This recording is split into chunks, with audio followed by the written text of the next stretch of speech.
Hey DMP3, so we're gonna once again use our imagination and pretend that I've transferred the whole face and not just my hair. So for the first color study, the first study you did was a value. So you colored in you added value to all of those areas, and I'm just looking back at my sketchbook to see if I can find you like a good example of what I'm talking about. And it's, there we go, right? So remember when I told you you're doing your lights, you're doing your white as the white of the page for the highlights, you're doing your light values, you're doing your midtones, and you're doing your darks, right? So first of all, the first time you do it using all of that, right? You're using just value. The second time, you're gonna trace again, right? So just I can just see if I can line this up right. I'm gonna go back through and I'm going to just make sure that I transfer it again, right? So you're transferring it again, right? New piece of paper, new transfer, transferring it over. So you've transferred it twice, all right? Which is why it's so super important to watch these videos. Then what you're gonna do is you're gonna take a minute and you're gonna evaluate what you're working on, all right? You're gonna think about this. And now you're gonna do a color study. So when you did the value study, it was about creating those 5 different values. Now you have those 5 different values set up. So now you wanna choose, how do you wanna add color? You should have oil pastel, pens, and that's what you should have for color right now. Unfortunately, maybe some watercolor pencils if you got lucky.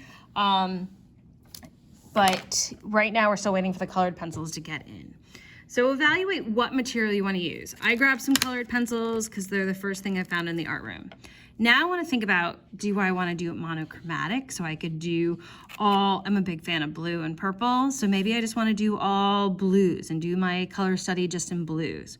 Maybe I really love complementary colors. So maybe I want to do like my highlights in like yellow and orange, and then do my darks in purple so that I have this contrast between purple and yellow. Then I also could choose, maybe I just want to do it in warm colors. Maybe I just want to do it in cool colors. Whatever you decide and whatever material you decide. If I'd colored Sharpies, I was going to use those, but I don't have those. So I've just picked out a purple. I decided that I'm going to do purple and yellow for my color studies. So then what you want to do is decide on what you're going to do in each area. So since this is one of my highlights, I'm going to go in and I'm going to make that a really bright, solid yellow. If I wanted to, I could fix another color in there because I'm using colored pencils, but I'm not gonna do that right now. Then I could decide maybe I'm gonna take like an orange and I'll do my highlights, my lights in orange, right? So you're gonna go through and take each of those value shapes and you're gonna add a color to them. Instead of a value, you're gonna add a color.